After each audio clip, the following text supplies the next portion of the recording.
안녕하세요. 오늘도 사은살롱을 찾아주셔서 감사합니다. 저는 올해로 결혼한 지 꼬박 6년이 된 여자입니다. 현재는 두 돌이 된 딸아이를 키우고 있고요. 시부모님과 한 집에 살고 있어요. 그래서 저희 딸까지 총 5명이 살고 있는데 예전에는 그런 집들도 많았지만 요즘은 보기 드물어서 그런지 다른 분들이 저더러 시부모님이랑 같이 사는 게 힘들지 않냐고 묻기도 하더라고요. 저는 거꾸로 너무 만족하며 살고 있는데 그도 그럴 게 남편은 물론이고 시부모님이 저를 정말 딸처럼 아껴주시거든요. 그리고 저는 그런 사랑이 많이 고픈 사람이어서 이렇게 사랑받고 살 수 있음에 늘 감사한 마음인데요. 지금부터 제가 어떤 사연이 있고 현재는 얼마나 행복하게 살고 있는지 제 이야기를 들려드릴게요. 우선 저의 어린 시절부터 말씀을 드리자면 저희 친정도 나름 부유하고 단란하게 잘 살았어요. 다만 그 기간이 그리 길지 않았다는 것이 제 불행의 시작이었는데 저희 친정엄마가 제가 초등학교에 입학하고 얼마 지나지 않아 폐암에 걸리셨어요. 그래서 다른 엄마들은 교문 앞에서 기다렸는데 저희 엄마는 한 번도 그러질 못했어요. 어린 마음에 저는 그게 참 부러웠거든요.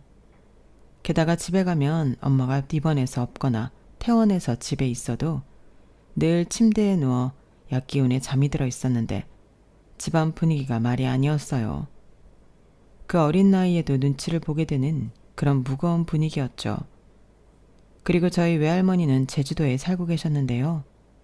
저희 엄마가 아픈 후로는 거의 저희 집에 계셨고 외할머니는 하루도 빠짐없이 늘 눈물을 흘리셨어요. 저희 엄마는 할머니가 어렵게 가진 귀한 딸이었거든요.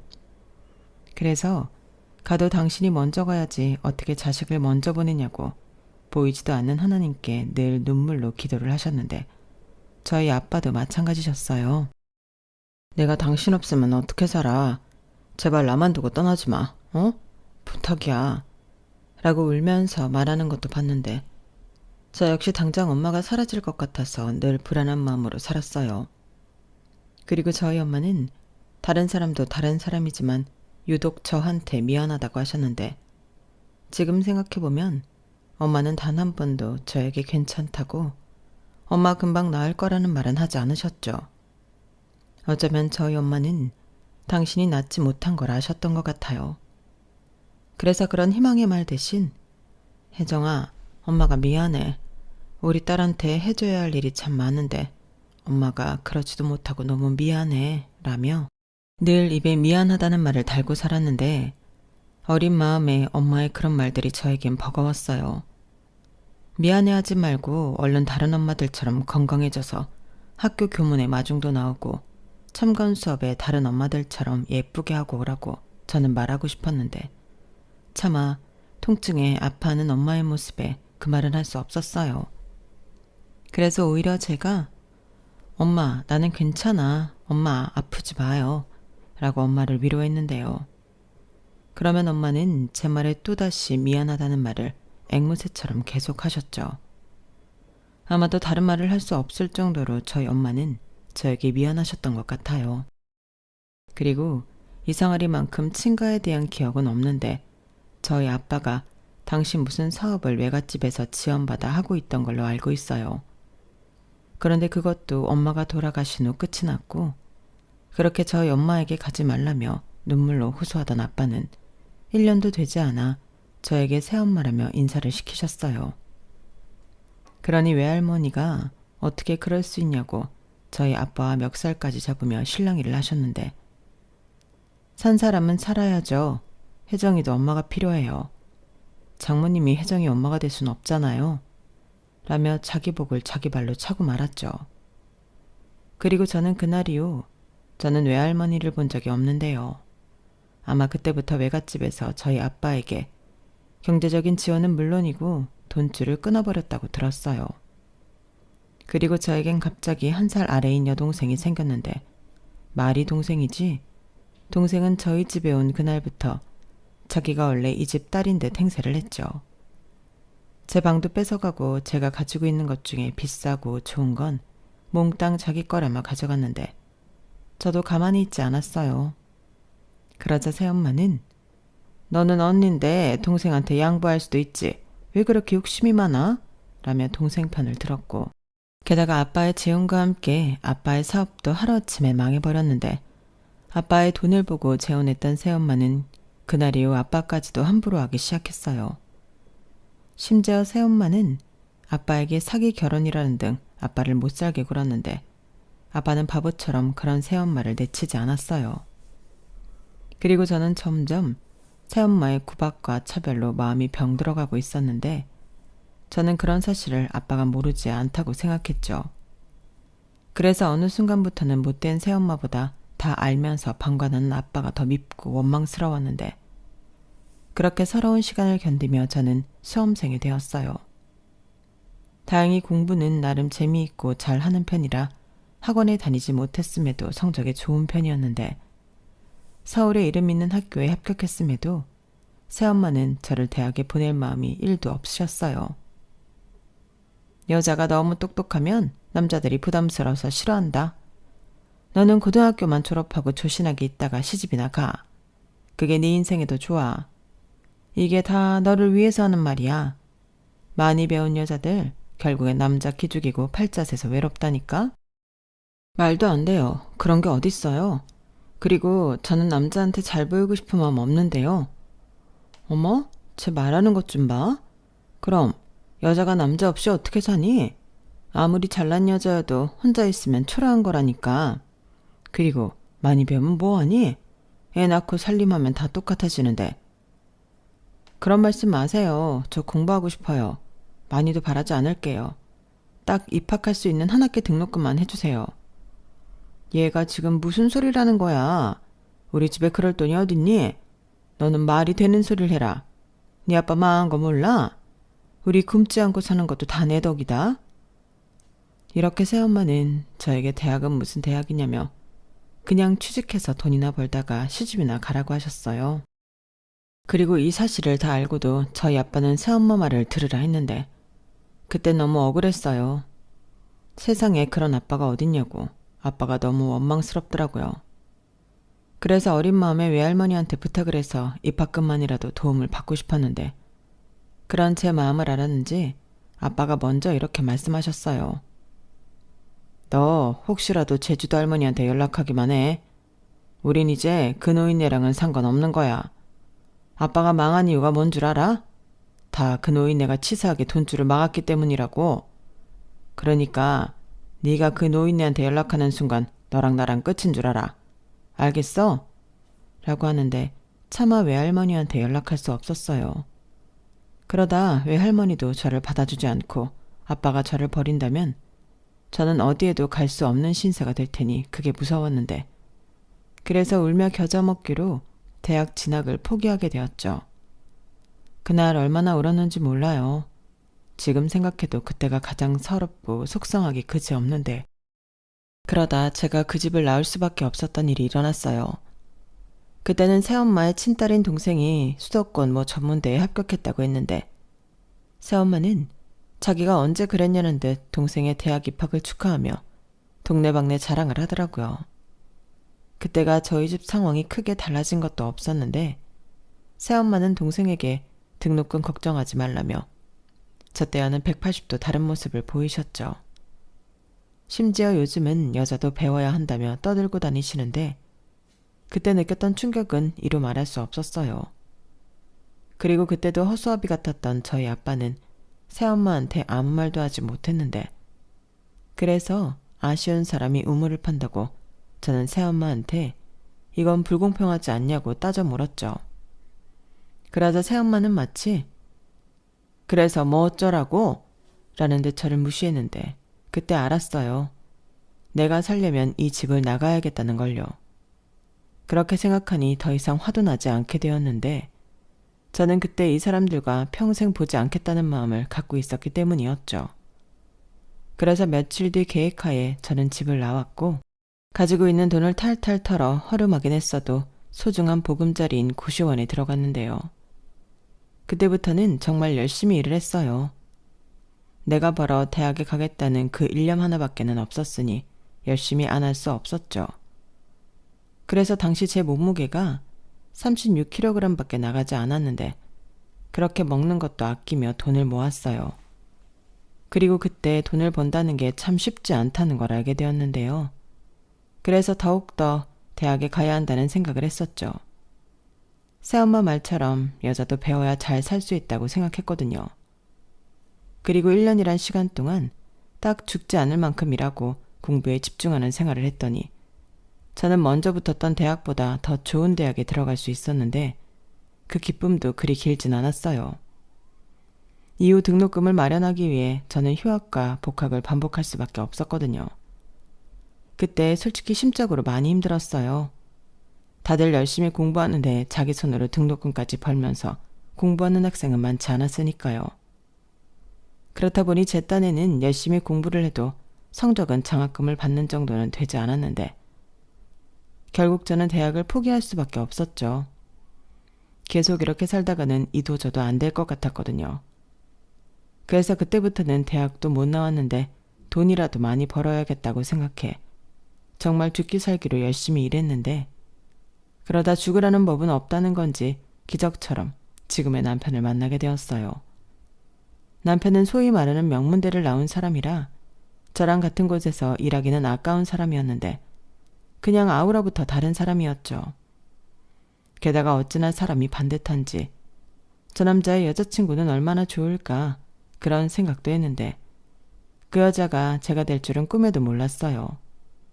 저야 제 상황이 그러니 좋아하는 티도 내지 못했는데 남편이 먼저 그런 저에게 다가오더라고요.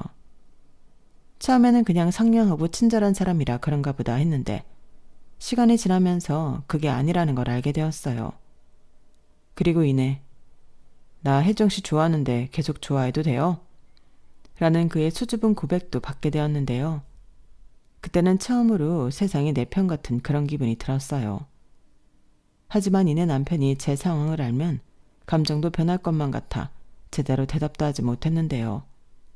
그러다 본의 아니게 남편 때문에 오해를 사게 되었어요. 혜정씨, 아무래도 내가 혜정씨한테 부담을 줬나 봐요. 나는 그냥 내 감정을 이야기한 건데 불편했다면 미안해요. 신경 안 써도 되니까 우리 앞으로도 그냥 예전처럼 동료로 잘 지내요. 나 혜정씨랑 불편해지는 거 싫은데 미안해요.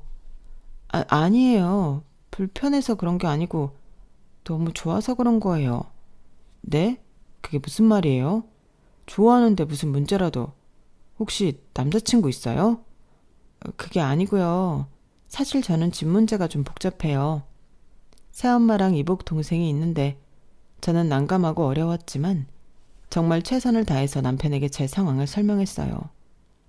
지금 생각하면 저 역시 남편이 너무 좋으니까 놓치고 싶지 않아 그랬던 것 같은데 그때는 이미 대학 문제로 집을 나온 상황이었고 고아나 다름이 없었기 때문에 제 딴에는 과거의 일이라고 열심히 피력했던 것 같아요. 저는 당시 앞으로는 그 사람들과 어떤 이유에서도 만날 일 없다고 생각했거든요. 그리고 그 짧은 시간이 저에겐 긴 시간처럼 느껴졌는데 남편은 이내 상처 많은 제 손을 꼭 잡아주었죠. 그러면서 정말 많이 힘들었겠어요. 어떻게 그런 시간을 버텼어요. 나는 상상도 안 되는데. 혜정씨는 대단한 사람이에요. 그래서 내가 혜정씨를 좋아하게 됐나? 내가 원래 씩씩한 여자가 이상형이라 라고 말해주는데 그 이후 저는 돌아가신 엄마 이후 처음으로 온전히 누군가에게 사랑받는 사람이 되었어요. 너무나도 과분한 사랑을 받았기에 행복하면서도 혹여 이 사람을 놓치면 어쩌나 불안하기도 했는데요. 그때는 제가 자존감이라고 할 게 없었기 때문에 더 그랬던 것 같아요. 당시에 저는 남편과 헤어진다면 이젠 예전처럼 살 수 없을지도 모른다고 생각할 정도로 남편에게 푹 빠져 있었어요. 그러면서도 혹시라도 이런 내가 부담스러울까봐 마음껏 제 마음도 표현하지 못했는데 남편은 그런 저의 마음까지도 다 아는 듯 늘 충분하게 표현해주는 사람이었어요. 그리고 늘 앞으로는 절대 혼자 외롭게 하지 않을 거니까 나만 믿어. 이런 식의 말을 해줬는데요. 그 말이 얼마나 따뜻하고 든든했는지 몰라요. 그러다 연애 4년을 마치고 남편이 이내 이제부터는 자기가 진짜 저의 가족이 되어주고 싶다고 프로포즈를 했고 저는 1초의 망설임도 없이 기쁜 마음으로 남편의 프로포즈를 받았는데 그때부터는 한 가지 고민을 하게 되었어요. 연애는 둘만 좋으면 시작할 수 있는 거지만 결혼은 또 그런 게 아니잖아요. 예비 시부모님의 허락도 받아야 하고 없는 사람처럼 살지만 제 가족은 어찌해야 할지 고민도 해야 했는데 그때 남편이 먼저 저희 친정에 인사를 드리러 가자고 했어요. 뭐? 우리 집에 가자고? 아무리 생각해도 그게 맞는 것 같아. 결혼식에 참석을 하시든 안 하시든 그건 상관없지만 집에 알리지도 않고 결혼을 한다는 건 두고두고 후회할 것 같아. 글쎄, 가봤자 좋은 소리도 못 들을 텐데 굳이 그래야 할까? 혜정아, 나 못 믿어? 이제부터는 아무도 혜정이 너한테 상처 줄 수 없어. 내가 있는데 어림도 없지. 그리고 이건 일종의 선전포고야. 혜정이 네 옆에 내가 있으니까 함부로 하지 말라는 경고야. 그렇게 말해주는 건 너무 기쁘지만 우리 새엄마 정말 이상한 사람이야. 말도 함부로 못하고. 괜찮아. 그냥 죄 지은 거 없으니까 떳떳하게 결혼하자는 거니까. 저는 그렇게까지 말하는 남편에게 더는 아무 말도 하지 않았어요. 저 역시 도둑결혼이 아닌 이상 이렇게 잘난 남자친구가 내 편이라는 걸 그 사람들에게 보여주고 싶었고 참 오랜만에 저는 아빠에게 연락을 했는데요. 아빠는 그 사이 새엄마한테 무슨 소식이라도 들은 건지 네가 웬일이냐? 집 나갔을 때는 아빠고 뭐고 필요 없다는 거 아니었어? 왜? 혹시 너 무슨 사고 쳤냐? 돈 해달라고 전화한 거면 당장 끊어라. 그럴 돈 없으니까. 라고 매몰차게 말하는데 얼굴을 보지 않음에도 저는 바짝 얼어버렸어요. 그리고 무슨 정신으로 얘기를 했는지 기억이 나지 않지만 결혼하게 되어서 예비 남편이랑 인사를 가겠다고 순식간에 말해버렸는데요. 거기에 혹여 또 돈 얘기를 먼저 할까 싶어 결혼하는데 돈 해달라는 말 하지 않을 거라고 못을 박아주니 아빠는 헛기침을 몇 번 하고는 그저 알겠다고만 하고 전화를 끊었어요. 그 순간 정말이지 내가 결혼하는데 굳이 인사를 가야 하나? 남편에게 안 그래도 될 것 같다고 몇 번이나 얘기를 했는데 제 이야기를 다 듣고도 남편은 아니라며 자기한테 맡기라 하더군요. 그리고 이윽고 그날이 되었어요. 무슨 10년, 20년은 아니었지만 오랜만에 친정에 가게 되니 괜히 긴장이 되었는데 그때 남편이 아주 말끔하게 차려입고는 손에는 고급 과일 바구니와 케이크, 거기에 고급 위스키까지 챙겨서 나타났어요. 그러자 새엄마와 새엄마 딸이 입이 떡하고 벌어졌는데 그때는 살짝 제 어깨가 으쓱하긴 했죠. 그래서 우리 혜정이랑 결혼을 하겠다고요? 어디서 어떻게 만났는데?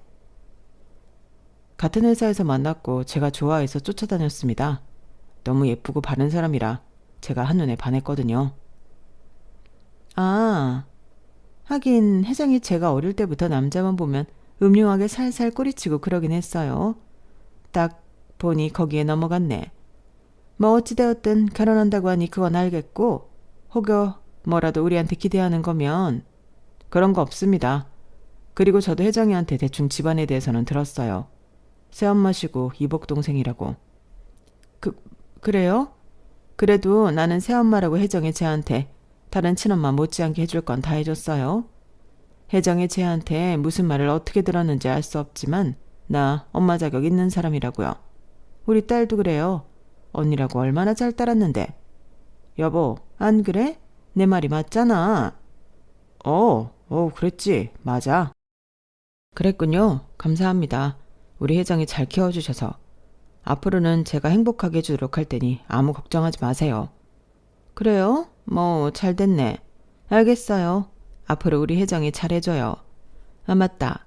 우리 혜정이가 식탐이 좀 있는데 그것도 알죠? 얘가 보기에 말라 보여도 먹는 걸 엄청 바뀌어요.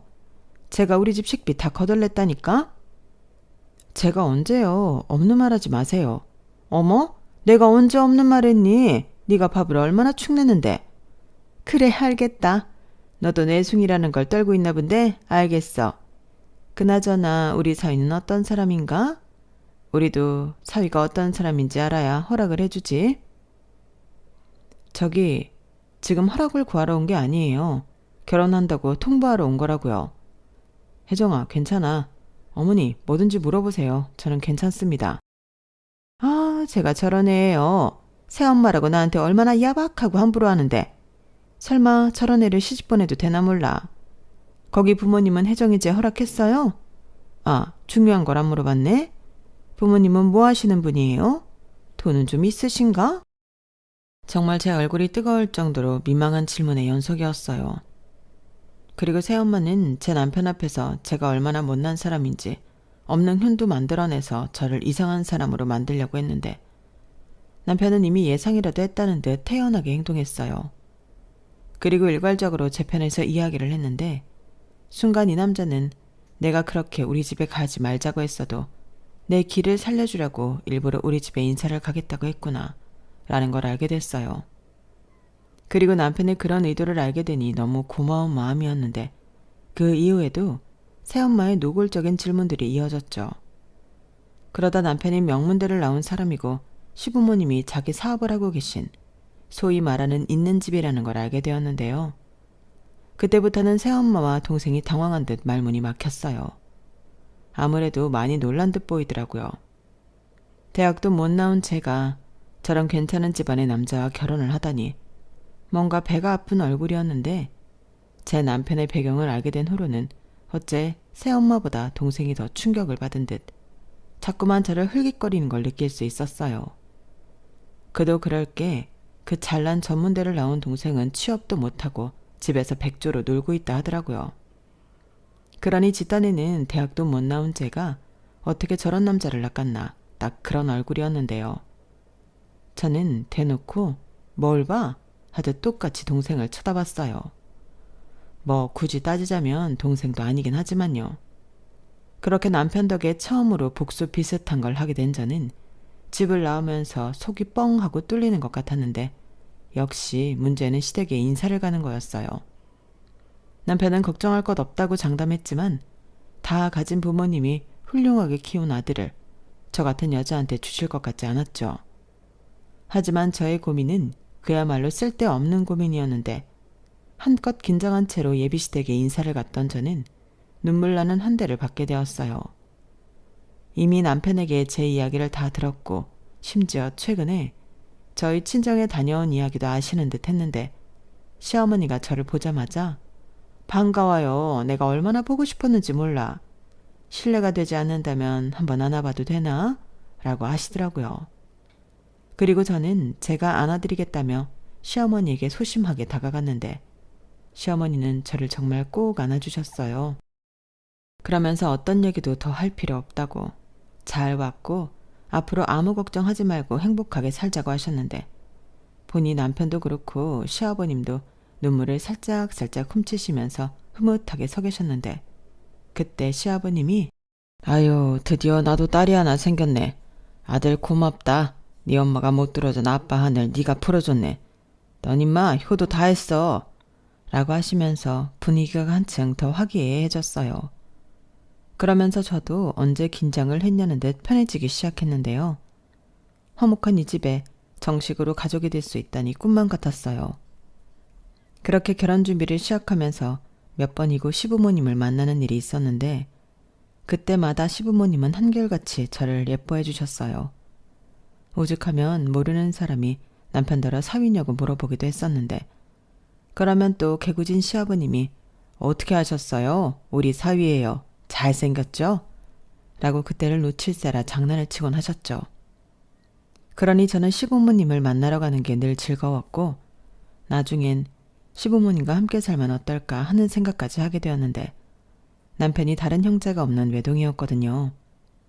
그래서 남편이 결혼을 하면 그 집에 시부모님 두 분만 계시는 상황이었는데 이렇게 된 거 그냥 함께 살면 좋겠다는 생각이 들었어요. 그래서 남편에게 조심스럽게 시댁에 들어가 살면 안 되냐고 물었고 남편은 다소 놀란 얼굴로 정말 그러고 싶냐고 저에게 물었어요. 저야 당연히 시부모님이 허락만 해주신다면 그러고 싶다고 했는데 결론은 시부모님이 기쁘게 그러자고 하셔서 저희 신혼 살림은 시댁에서 시작하게 되었죠. 사실 시댁이 2층 집이라 저희가 같이 살아도 전혀 좁지 않았거든요. 게다가 시아버님이 마당에서 텃밭하고 바베큐 하는 걸 너무 좋아하시는데 시어머니는 귀찮다고 하셔서 아들까지 없으면 자기는 바베큐를 혼자 하냐고 걱정이 많으셨다고 했어요. 그런데 며느리까지 생겨 셋이 놀 수 있으니 너무 좋다고, 오히려 2층 리모델링을 싹 해줄 테니 저더러 못 만들어 와 살라고 하셨는데 제가 복이 참 많아요. 그 덕분에 저는 결혼자금도 얼마 쓰지 않고 제 분에 넘치는 집에 시집을 오게 되었는데요. 나중에 궁금했는지 새엄마가 전화를 해서 어떻게 지내냐고 묻더군요. 신혼집은 어디에다 차렸냐, 그 잘난 시댁에서 아파트 한 채는 해줬냐, 정말 이것저것 물었는데, 결혼식에 참석한 새엄마는 저희 시부모님을 보고 기가 팍 죽었거든요. 특히 시어머니가 손님한테 인사하는 것도 잊을 정도로 제 옆에 착 달라붙어서 저만 챙기려 하셨는데, 그래서 새엄마가 제 근처에 얼씬도 하지 못하셨어요.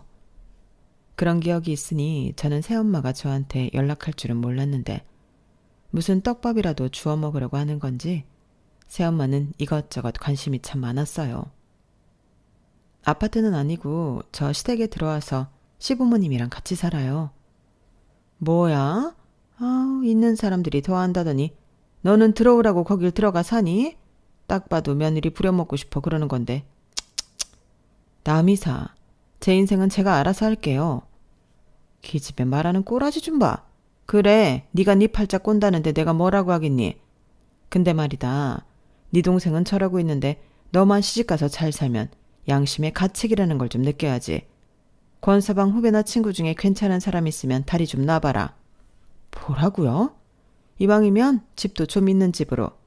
우리 유진이는 너랑 다르게 대학도 나오는데 그저 그런 집안에 보내긴 아깝잖아. 지금 말 다 했어요? 대학도 대학 나름이지. 어디 서울도 아닌 수도권 전문대를 가지고 그래요.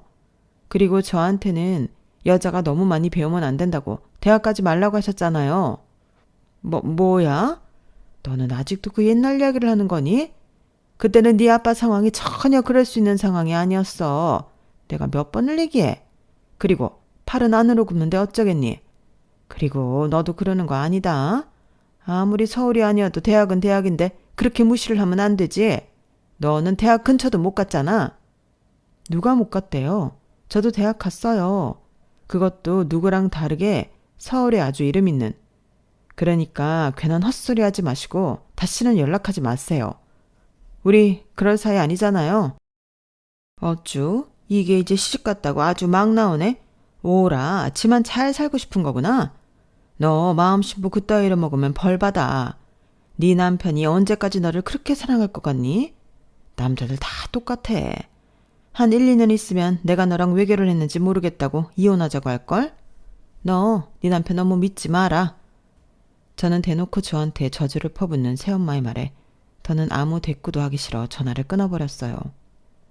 그리고 다시는 엮이고 싶지 않다는 생각에 친정 가족들 번호를 모두 지워버렸는데 아빠의 번호부터 지워버렸어요. 사실 제 결혼식에 저는 아빠의 손을 잡고 신부 입장을 할 생각이 없었거든요. 그런데 동생한테 부탁을 받았는지 저더러 식장에는 혼자 들어가라고 했는데 그게 이상하리만큼 화가 났어요. 제가 친딸인데 어떻게 그럴 수 있는 건지 그냥 아빠라고 부르기도 싫었는데 그래서 그 번호부터 지워버리자 마음먹었죠. 그렇게 저는 친정에 대한 기억을 모두 지우고 시부모님과 남편에게 최선을 다하고 싶었어요. 저도 저에게 잘해주는 사람에게 보답하고 싶은 마음이 컸거든요. 그래서 시어머니가 괜찮다고 해도 늘 아침상은 제가 먼저 일어나 차렸고 시부모님이 사업 때문에 바쁘시면 솔선수범해서 도와드리기도 했는데 그러면 수고비라고 제 통장에 꽤나 큰 용돈을 넣어주기도 하셨어요. 그러면서 용준이한테는 비밀이다. 그 돈 갖고 너 갖고 싶은 거 있으면 사. 라고 하셨는데 평생 이런 관심과 애정을 받지 못했던 저는 너무 행복했어요. 거기에 잘은 몰랐는데 시부모님이 하시는 사업이 제법 큰 사업이었고 제가 등록금 때문에 대학을 중간에 포기한 걸 너무나도 안타까워하셨는지 저더러 언제든 다시 대학에 가서 공부를 했으면 좋겠다고 하셨죠. 저는 말씀만이라도 너무 감사하다고, 그런데 이미 너무 과분하게 받아 그 정도는 제 힘으로 하겠다고 말씀드렸는데 당신은 언제든 제 뒷바라지를 할 의향과 자신이 있다며 결정만 하라고 하셨어요. 세상에 이런 시어머니가 또 있을까? 마치 하늘에서 저희 엄마가 제가 너무 불쌍해서 당신 대신인 사람을 저에게 보내셨나 할 정도였는데요. 그래서 결혼하고 1년 뒤 저는 제가 번 돈으로 대학에 재입학을 했어요. 그러면서 저는 한 가지 목표가 생겼는데 시부모님 사업을 도와드리고 싶다는 거였죠. 그래서 대학 졸업 때까지 다니던 회사를 그만뒀는데요. 그 즈음 타이밍이 맞았는지 남편도 대기업에 이직하게 되었어요. 남편은 처음부터 시부모님 사업을 물려받을 생각이 없다고 했거든요. 시부모님은 그 점을 참 안타깝게 생각하셨는데 본인이 싫다고 하니 어쩔 수 없다고 단념하셨다 하더라고요.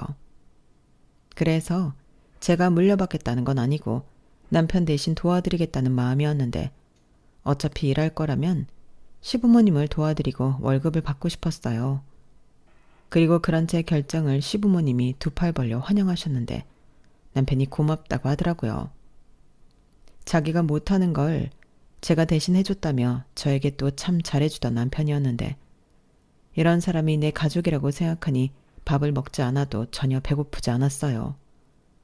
그리고 시간이 어찌나 빨리 흐르던지 어느덧 대학 졸업을 하게 되었고 저는 시부모님 회사에 들어가 가장 밑바닥부터 차근차근 일을 배우기 시작했는데 거의 잠잘 시간을 빼면 시부모님과 함께하는 생활이었어요.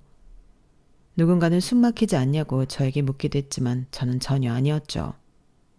항상 웃고 다녀서 얼굴에 팔자주름까지 생겼는데 저는 그 주름이 싫지 않았어요. 그 정도로 일하는 내내 저는 너무 즐겁고 보람있게 일했고 무엇보다 대학을 졸업한 뒤 다시 일을 하게 되어 일이 재미있었어요.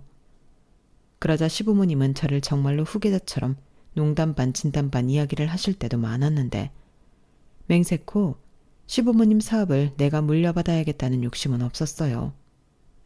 하지만 회사 사람들도 그렇고 그런 게 언제부터 기정사실화 되어 있었는데 시어머니가 네가 너무 잘해서 그래. 우리 지금은 그냥 그러나 보다 생각하자. 나도 그렇고 네 시아버지도 아직은 건재해. 나중 일인데 뭐 어떠니? 나는 오히려 네가 우리 곁에 있어서 너무 든든하다. 라며 저더러 부인하지 말고 편하게 생각하자고 하셨어요. 그리고 제 생각에도 시부모님이 건강하신데 일선에서 물러나실 거라는 건 생각조차 할 수 없는 일이라 애써 부인하고 다니는 것도 이상하다 생각했는데요. 지금은 그런 생각을 할 때도 아니었어요. 그렇게 저는 시부모님과 가장 가까운 곳에서 일을 하는 위치까지 올라가게 되었고 어느덧 천사가 드디어 저희 부부에게 찾아왔는데 그땐 세상을 다 가진 기분이었어요. 남편도 시부모님도 아이를 위해서라도 일은 잠시 미루고 쉬라고만 했는데 그럴 수가 없었죠. 저는 오히려 회사 일이 태교라는 생각으로 더 열심히 일했는데 뱃속의 아이도 엄마가 집에서 쉬는 것보다 열심히 일하는 모습을 좋아할 것 같았어요. 그래서 임신 초기에서 중기로 넘어가 안정기에 들었고 저는 몸은 살짝 불편해지긴 했어도 예전과 다르지 않게 일을 했는데 그러던 중 모르는 번호로 연락 한 통이 걸려왔죠. 그 당시에는 모르는 번호여도 업무와 상관된 전화가 자주 걸려왔기에 대수롭지 않게 전화를 받았었거든요.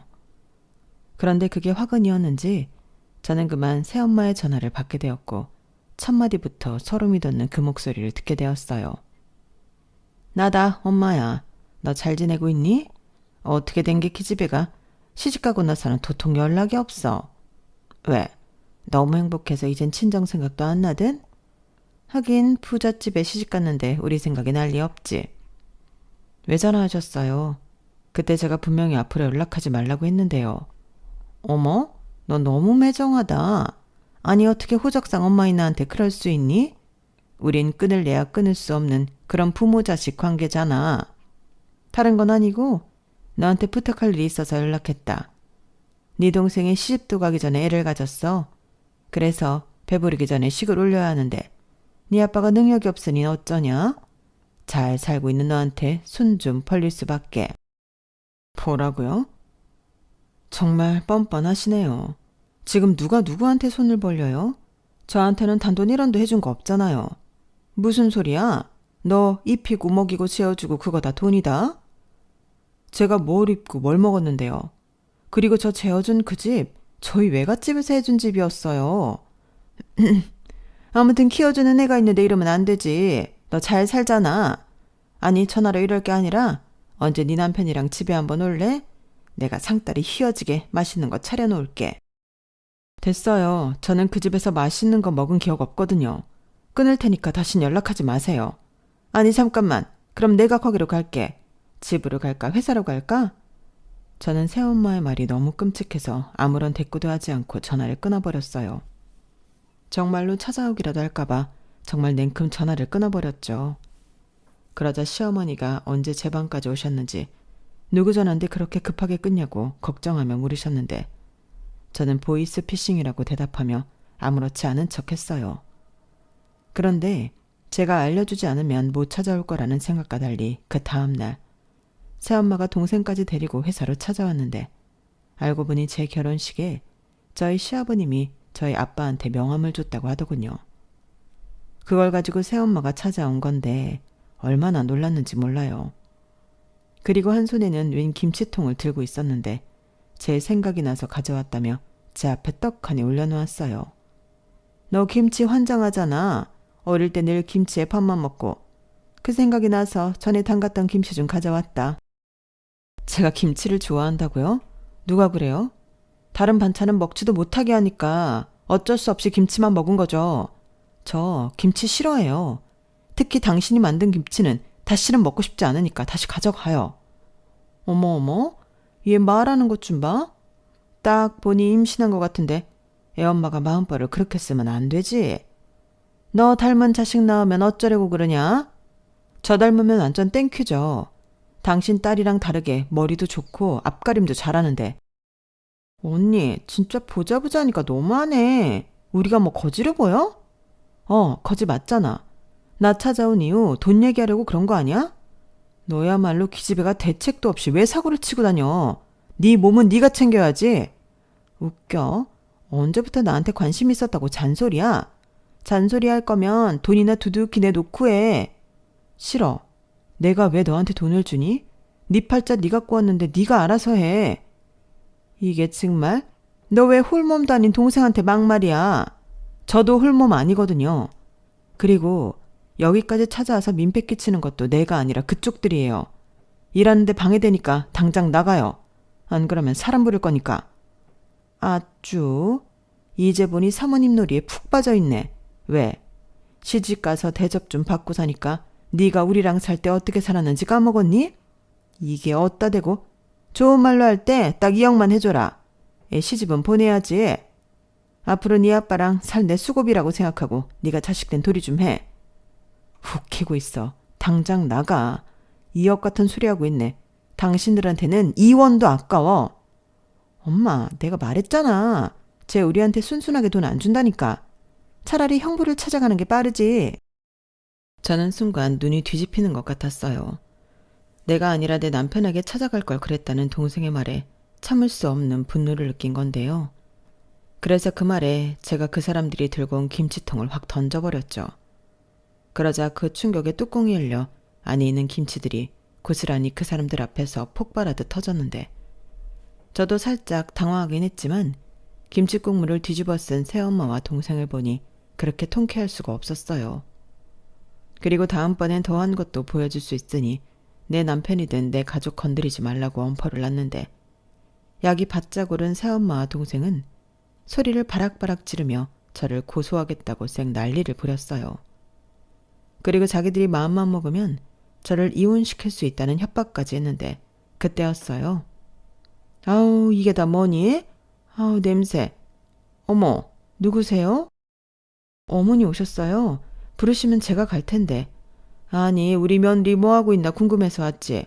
근데 이게 다 뭐니? 저 사람들 누구야? 저희 새엄마랑 동생이요. 김치를 가지고 왔는데 너 김치 안 좋아하잖아. 어머 사돈이셨어요? 몰라 뵀네요. 그렇게 김치 국물을 뒤집어 쓰고 있으니 더 몰랐어요. 아니 너는 어쩌다 그랬어? 혹시 들다가 놓쳤니? 네가 너무 힘이 없어서 내가 늘 마음이 쓰인다. 힘이 없긴요. 저것은 내숭이에요. 이 김치통 제가 던진 겁니다. 그쪽 며느리가요. 아주 기가 막혀요. 그래요? 그럼 무슨 일로? 그게 뭐 가족이니까 편하게 말씀드리면 혜정이 동생이 이번에 결혼을 하는데 좀 도움을 받으려고 찾아왔습니다.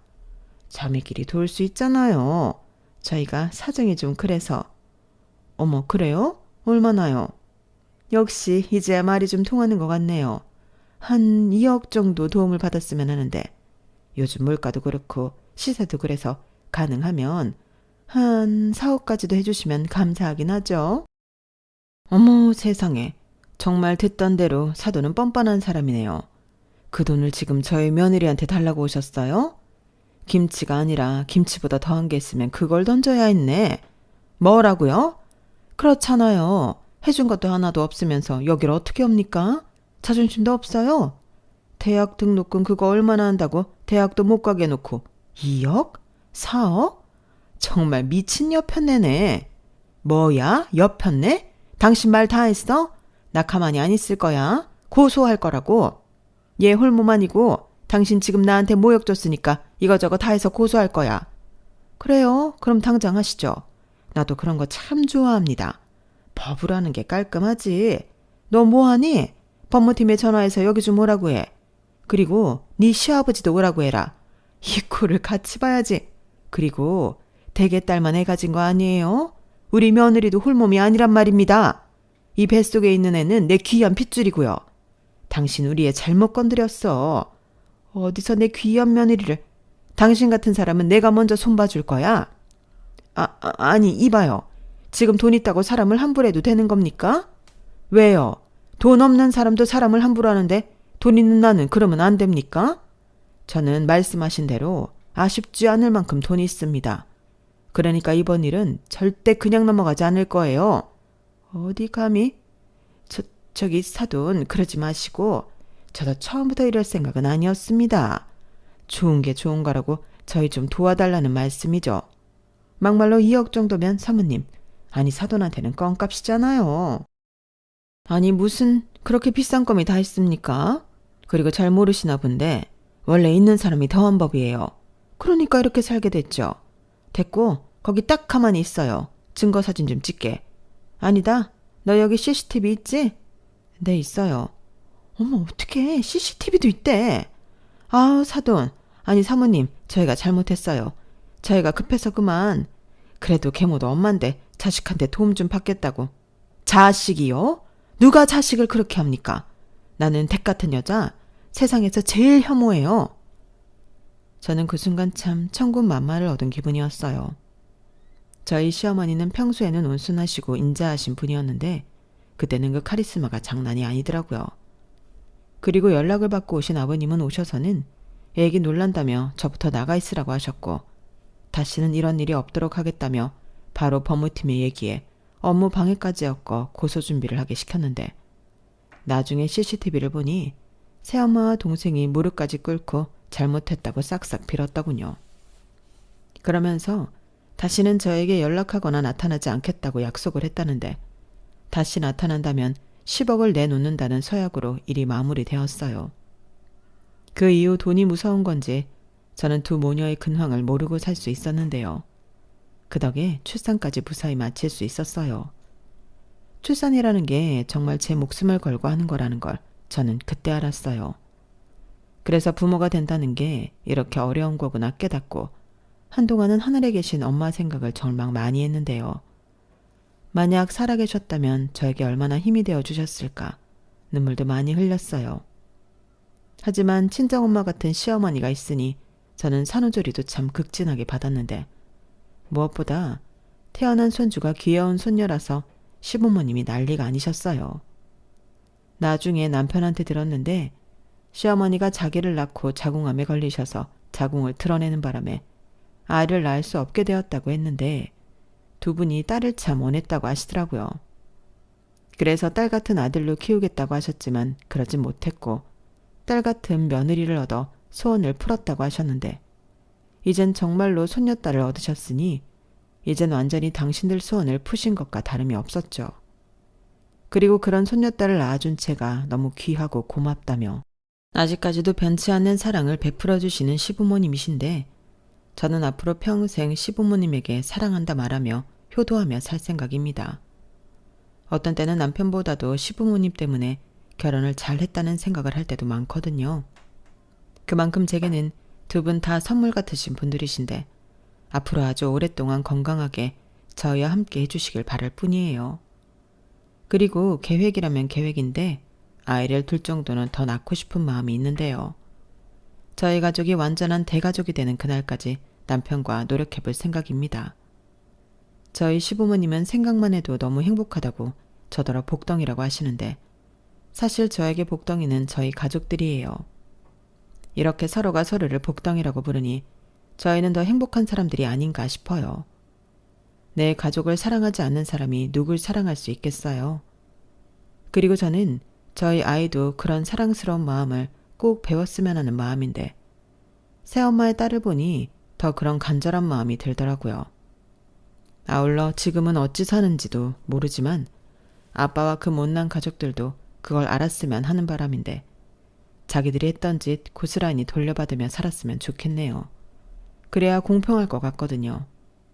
제가 너무 뒤끝이 있나요? 그래도 어쩌겠어요. 받은 상처가 워낙에 커서 그렇게라도 하고 싶은걸요. 저도 마음의 수양을 더해야 저희 시부모님 같은 어른이 될 수 있나 봅니다. 이상 제 사연은 여기까지였어요. 지금까지 제 사연 함께해 주신 모든 분들께 감사한 마음을 전합니다. 그리고 끝으로 착한 사람들이 행복한 그런 세상이 되었으면 좋겠다는 바람을 남기며 저는 이만 마지막 인사를 드려야 할 것 같네요. 항상 행복하시고 건강 잘 챙기시길 바랍니다. 그럼 안녕히 계세요. 여러분, 사연 댓글에 응원과 현명한 조언 부탁드려요. 좋아요와 구독은 저에게 큰 힘이 됩니다. 오늘도 좋은 일 가득하세요.